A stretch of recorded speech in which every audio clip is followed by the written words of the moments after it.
Hey, this is Lucas Tudor with LT Bass Fishing, and in the Lure of the Week video, I'm going to talk about the Bass Pro Shops Bleeding Tennessee Shad Deep Diver Crankbait. This bait is one of my favorite baits for whenever the fish are down deep and they're hard to reach with the drop shot, or they're really active and they're feeding, because sometimes I found that feeding fish will follow a crankbait if it looks realistic and enticing. But a lot of the times, if they're down deep, they'll be lethargic. So that's a good time to throw a reaction bait like a crankbait instead of a worm. So in this particular bait, I have made two modifications, and only two. The first modification is I've taken the front treble hook and I've painted it red with nail polish. I have a whole box of them, and I only use them for the red treble hooks or to paint a jig head, a color that I like. I painted this red to simulate the gills, because whenever it's running in the water, the hook lays back and it looks like a gill. And whenever a fish sees a gill, it's almost a natural instinct to go after it, because a gill flash is a sign of distress. And I'll actually make a video of that next week, of just solely talking about red hooks and the purpose and what they mean and what other people think they are for. That's one modification. Then another modification I've made is that I've added a second split ring to the back treble hook, not the front, but to the back. And it's not because they touch each other. I have upgraded the hooks. I always do, unless it's like a Livingston lure, which do come with the perfect hooks to start with. It's not so that I've upgraded it and they don't tangle up. It's actually because since it's a deep diving crankbait, the bait runs way deep, obviously, way down deep. So if a fish grabs onto the back hook, hopefully he hits the front, but if he actually grabs onto the back and he's twisting and whiplash and all that kind of crazy stuff that they do as you pull them in, flopping, that you give him a good, if the hook is still, if the hook is just pinned down and it won't move, the bass will get off almost instantly. The swivels let it, obviously rotate and move, therefore it stays with the bass as he moves around and it won't get off. But if you're limited to one swivel, after just a little bit of twist, it stops and you can't twist it anymore. And that's just as bad as not being able to move at all, because once he twists it, he can pop off. So adding another swivel lets you twist it that much more. And if he's way down deep and you have a long way to get him into the boat, it's just that much more security that he'll be able to stay on.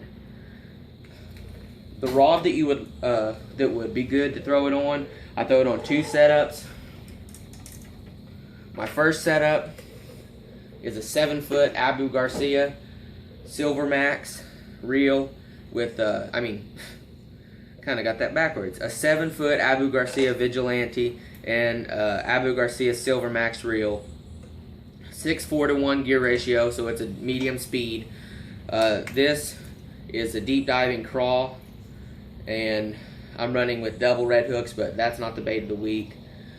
This is a 7-foot, like I said, so it gives me great control, and I know you can't see the tip, but I can hold the tip up high and the bait will run slightly higher, or I can put it down low and it will run lower, and it does make a difference more than you would think.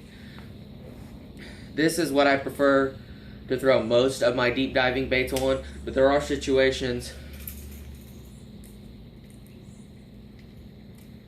where I would prefer to throw a deep diving crankbait on a fast speed ratio, such as a 7 to 1. This is a 6'6", 7 to 1 setup right here that I've got going. And I will show you the lure, even though this isn't the lure I'm talking about. This is a Rapala crawfish 10XD. Yes, 10XD. And I'm running both of them on 12-pound fluorocarbon for deep diving crankbaits. 12-pound is strong enough to control the big fish that'll hit a deep diving bait, but it's thin enough to help it get its maximum depth. So these are two good options to throw them on. And the reason I have one that's a medium speed and another that's a very fast speed like a 7-to-1. People would say that's too fast for a crankbait. But like Matt Allen in Tactical Bass and YouTube channel says, you need to check him out.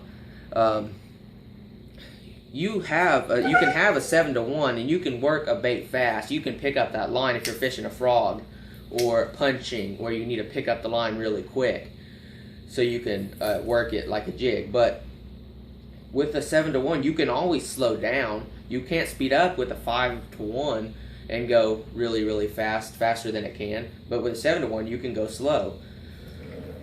But that's not always the case. Even though you can do that, sometimes I fish the 7-to-1 because it's a 7-to-1.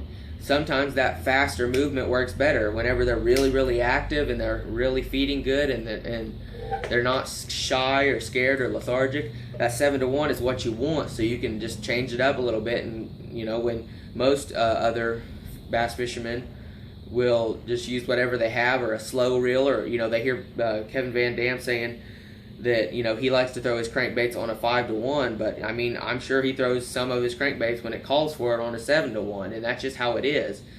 So you got to change it up and experiment. So these are the two setups that I like to use, and that's the reasons for them.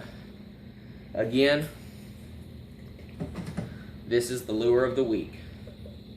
See you guys next time.